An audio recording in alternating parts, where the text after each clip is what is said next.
Hello friends, welcome back to our YouTube channel Pharmaflick. तो आज हम इस वीडियो में सॉल्युबिलिटी ऑफ ड्रग जो कि बीफॉर्म फिजिकल फार्मास्यूटिक्स सब्जेक्ट से रिलेटेड है। तो चलिए वीडियो को स्टार्ट करते हैं। तो जो सॉल्युबिलिटी ऑफ ड्रग है उसका मतलब क्या होता है? जब कोई सॉल्यूट यानी कि जो ड्रग मॉलिक्यूल है उसे सॉल्वेंट में डिसॉल्व किया जाता है, तो इस फिनोमिना को ही हम सॉल्युबिलिटी ऑफ ड्रग कहते हैं। तो सॉल्युबिलिटी से पहले हमें पता होना चाहिए जो सोल्यूट मॉलिक्यूल्स होते हैं और जो सॉल्वेंट होते हैं वो क्या होते हैं। तो जो सोल्यूट्स मॉलिक्यूल होते हैं वो स्मॉल साइज में होते हैं या स्मॉल होते हैं, स्मॉल क्वांटिटी में होते हैं। और जो सॉल्वेंट होता है वो ज़्यादा मॉलिक्यूल में रहता है। तो जो सोल्यूट और सॉल्वेंट के मिक्सचर को ही हम सॉल्यूशन बोलते हैं। तो when solute is dissolve in solvent is called solution. Then solubility क्या होती है? The maximum amount of particles which can be dissolved in solvent is called solubility of drug। तो चलिए टाइप्स ऑफ सॉल्यूशन भी देखते हैं। तो generally three types of solution होते हैं। पहला होता है saturated solution, second unsaturated solution and third super saturated solution. तो जो सैचुरेटेड सॉल्यूशन होता है, ऐसे सॉल्यूशंस होते हैं जो solute main solution in the equilibrium with solid phase.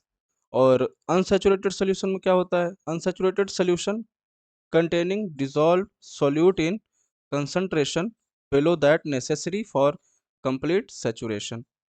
फिर सुपर सैचुरेटेड में क्या? Solution containing more of the dissolved solute than it would normally contain। तो चलिए मैं एक आपको एग्जांपल के थ्रू बताता हूँ इन तीनों का।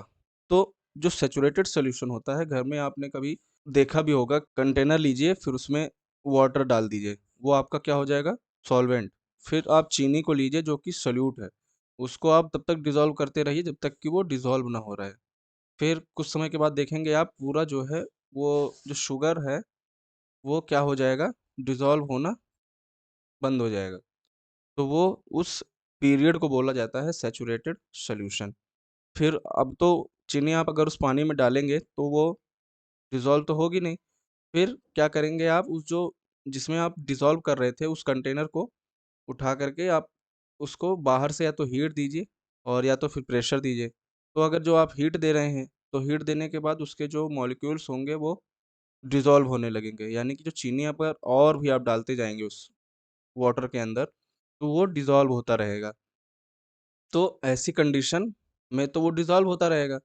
फिर उसमें भी एक ऐसी कंडीशन आएगी, वो चीनी जो है या जो शुगर मॉलिक्यूल्स हैं वाटर के अंदर डिसॉल्व होना बंद हो जाएगा। तो उस कंडीशन को क्या बोला जाता है? Super saturated solution. तो चलिए देख लेते हैं सॉल्युबिलिटी एक्सप्रेशन।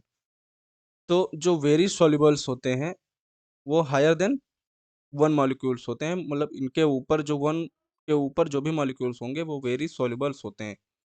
फिर पुअरली सॉल्युबल्स की क्या रीडिंग होती है? 1 से 2। जो सॉल्यूट्स होते हैं, सॉल्यूट्स के पार्ट्स होते हैं, वो 1 से 10 के बीच में ही होने चाहिए। एंड देन जो सॉल्युबल्स होते हैं, जो सॉल्युबिलिटी के अंदर जो सॉल्युबल हो जाता है ना अमाउंट, वो होने चाहिए, उसकी रेंज होनी चाहिए 10 से 30। फिर स्प्रिंगली सॉल्युबल 30 से 100। देन स्लाइटली सॉल्युबल 100 से 1000। फिर वेरी स्लाइटली सॉल्युबल्स में होने चाहिए 1000 से 10,000। फिर practically insoluble less than 10,000। Mechanism of different solvent. तो डिफरेंट डिफरेंट मैकेनिज्म पे डिफरेंट डिफरेंट सॉल्वेंट्स जो होते हैं वो यूज़ किए जाते हैं। तो नेचर के हिसाब से सॉल्वेंट भी 3 टाइप से डिवाइड किए गए हैं। पहला होता है polar, non polar and then semi polar. तो जो पोलर अमाउंट होते हैं या पोलर सॉल्वेंट्स होते हैं उसमें होते हैं हाई डाई इलेक्ट्रिक कांस्टेंट होता है, और उनमें जो प्रॉपर्टी होती है वो हाइड्रोजन बॉन्ड फॉर्मेशन की प्रॉपर्टी होती है, और डाइपोल मूवमेंट या डाइपोल इंटरेक्शन भी शो करते हैं पोलर सॉल्वेंट्स। तो जो एग्जांपल होता है पोलर सॉल्वेंट का वो वाटर होता है और इथेनॉल होता है। ये दोनों ही पोलर सॉल्वेंट में आते हैं। फिर जो नॉन पोलर होते हैं वो वीक वन वंडरफॉल फोर्सेस के थ्रू जो है अटैच होते हैं किसी भी सब्सटेंसेस से। तो उसमें एग्जांपल्स होते हैं फैट्स, ऑयल्स, एल्कलॉइड्स या फिर बेंजीन या कार्बन टेट्रा क्लोराइड भी होता है नॉन पोलर सॉल्वेंट्स में। फिर बात करते हैं सेमी पोलर सॉल्वेंट्स की। तो जो उनका मैकेनिज्म ऑफ होता है सॉल्युबिलिटी को लेकर के, तो उसमें होता है induce certain degree of polarity. तो जो एग्जांपल्स होते हैं सेमी पोलर्स के वे होते हैं acetone, increase solubility of ether in water. Acetone क्या करता है, सॉल्युबिलिटी को इंक्रीज कर देता है वाटर या ईथर की प्रेजेंस में। तो चलिए बात कर लेते हैं आइडियल सॉल्युबिलिटी पैरामीटर्स की। ये क्वेश्चन भी सेमेस्टर में पूछा जाता है कि write down the solubility parameter या आइडियल सॉल्युबिलिटी पैरामीटर्स। तो जो इसका इक्वेशन होती है वो होती है S equal to delta U by V का half equal to delta H minus RT upon V का भी हाफ। तो जहाँ पे S होता है उसका मतलब होता है solubility, delta U lattice energy, V equal to volume, delta H enthalpy, then R Rydberg constant भी होता है इसमें, T से टेम्परेचर, V से वॉल्यूम। सॉल्वेशन एंड डिसोल्यूशन की बात करते हैं। तो जो सॉल्वेशन ही डिसोल्यूशन ही कहलाता है, कंफ्यूज मत होइएगा। तो डिसोल्यूशन क्या होता है, सबसे पहले ये समझते हैं। जब सोल्यूट मॉलिक्यूल किसमें ऐड किया जाता है, सॉल्वेंट में ऐड किया जाता है। फिर solvent molecule interact with solute particles through various intermolecular force such as hydrogen bonding, dipole interaction and dispersion forces। तो जो डिसोल्यूशन होता है सोल्यूट और सॉल्वेंट जब आपस में इंटरेक्ट करते हैं, ठीक, तो इंटरेक्ट करने के बाद उसमें इंटरमॉलिक्यूलर फोर्स होता है जो कि हाइड्रोजन बॉन्ड या डाइपोल मोमेंट या फिर डिस्पर्जन फोर्स भी हो सकते हैं। तो उन्हीं के फोर्स से ही जो सॉल्वेंट और सोल्यूट होता है वो डिसॉल्व होता है, जो कि क्या बनाता है, होमोजीनियस मिक्सचर बनाता है सॉल्यूशन का। उसे ही हम सॉल्वेशन या डिसोल्यूशन कहते हैं। अब बात करते हैं एसोसिएशन की। एसोसिएट मतलब क्या होता है, जुड़ जाना आपस में। आपने सुना होगा डिसोसिएशन मतलब ब्रेकडाउन, और उसी का अपोजिट वर्ड है एसोसिएशन मतलब एसोसिएट हो जाना। When ionic particles undergoes into solvation process, then particle dissociate, तो ionic particles mix with the process of association। जब ionic particles सॉल्वेशन प्रोसेस में डिसोसिएट हो जाते हैं, डिसोसिएट हो जाने के बाद फिर पार्टिकल्स मिक्स हो जाते हैं, तो इस प्रोसेस को ही एसोसिएशन कहते हैं। तो इसमें भी 3 स्टेजेस होती हैं, contact stage, solvent shared stage, solvent separated stage.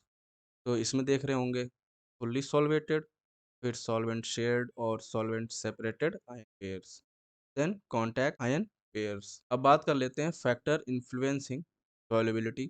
तो जनरली जो फैक्टर्स को इन्फ्लुएंसिंग करते हैं वो 3 टाइप्स के होते हैं, सॉलिड इन लिक्विड, फिर गैस इन लिक्विड, फिर लिक्विड इन लिक्विड।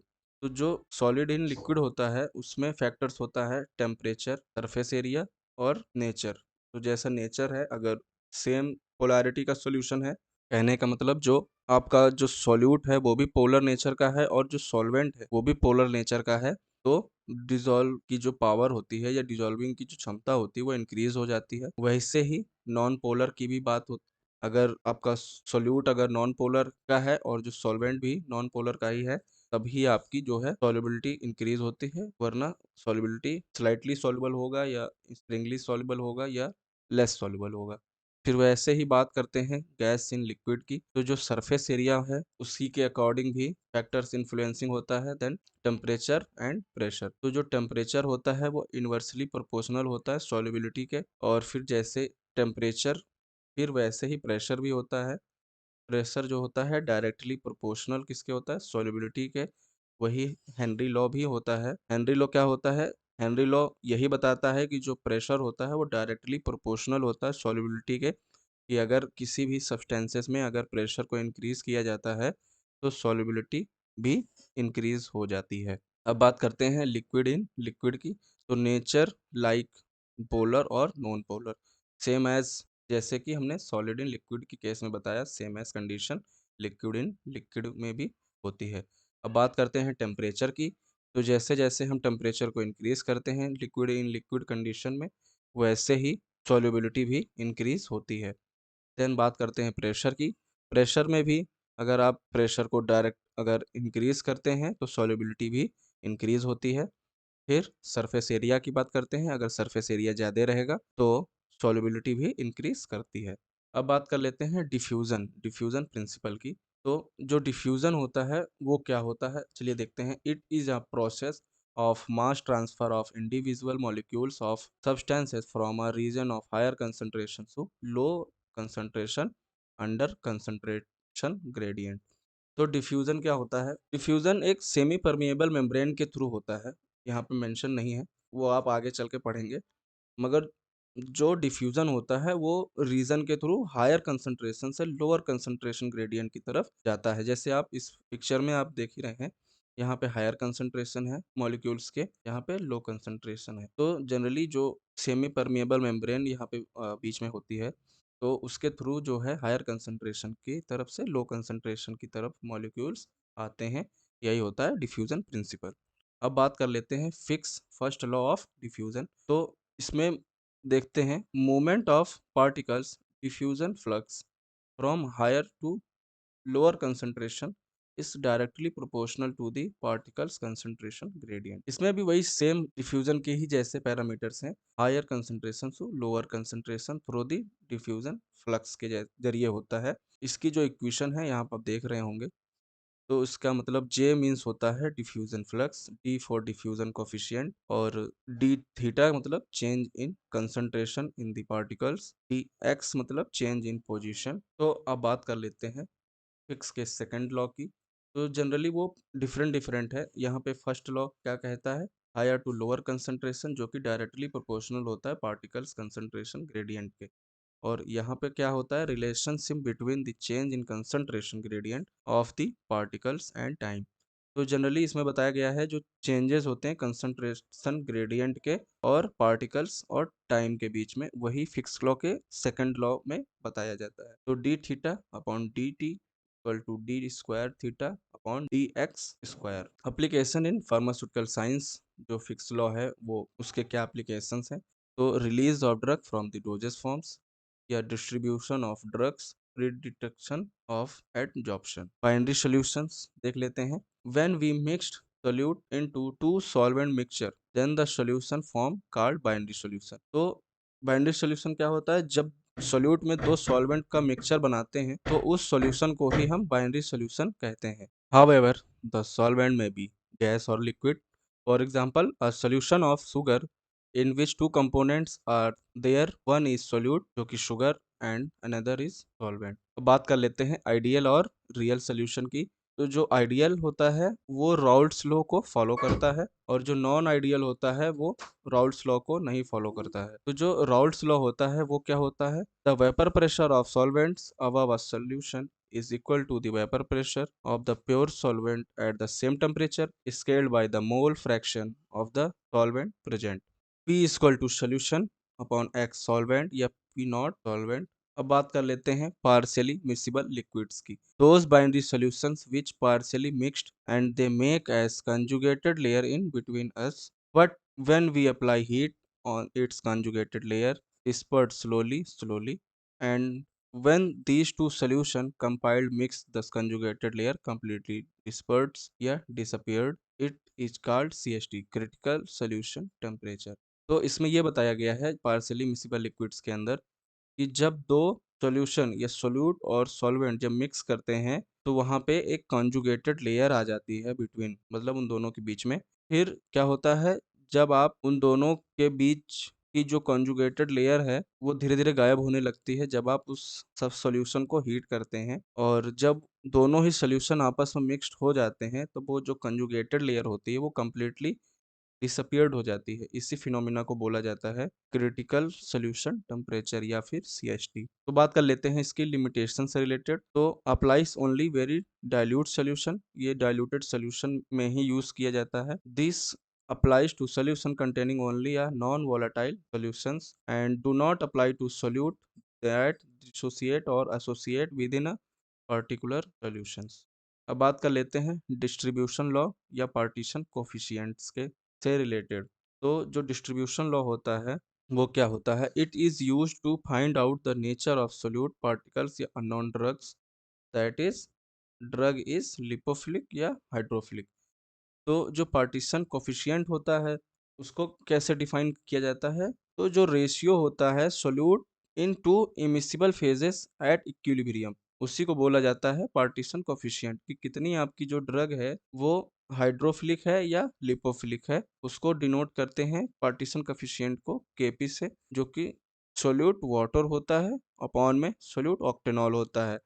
तो जो वाटर है हमारा वो उसको क्या बोला जाता है, हाइड्रोफिलिक बोला जाता है। वाटर हाइड्रोफिलिक नेचर का होता है और जो ऑक्टेनॉल होता है वो लिपोफिलिक नेचर का होता है। वही यहाँ पे बताया गया है जहाँ पर octanol is the concentration of solute in the non polar solvents, octanol होता है, और वही चीज water is the concentration of solute जो कि पोलर सॉल्वेंट होता है, वाटर। तो आई होप दोस्तों आप लोगों को वीडियो पसंद आया होगा। तो आप हमारे चैनल को लाइक करें और अपने फ्रेंड के साथ इस वीडियो को शेयर भी करें। मैं मिलता हूँ नेक्स्ट वीडियो में, तब तक के लिए बाय बाय।